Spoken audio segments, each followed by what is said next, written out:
มาเบิ่งแพะที่2เลยพี่น้องแบบนี้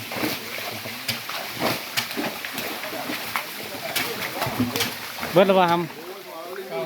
แพะนี่แพะสุดท้ายแล้วมันบ่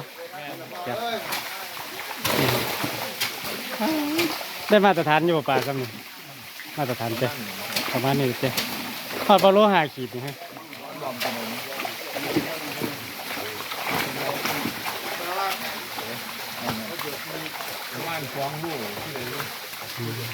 นี่ตัวใหญ่กว่าน้อง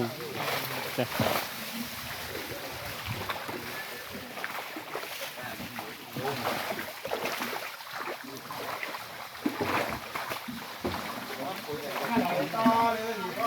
ตัวละ2 โลกับพี่น้องกระเจ้าแบบได้มาตรฐานเลยพี่น้องนี่นะครับ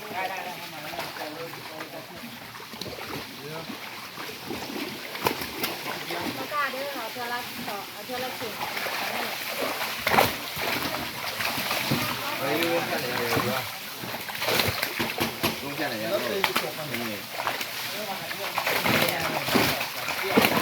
นี่ลุงแค่ไหน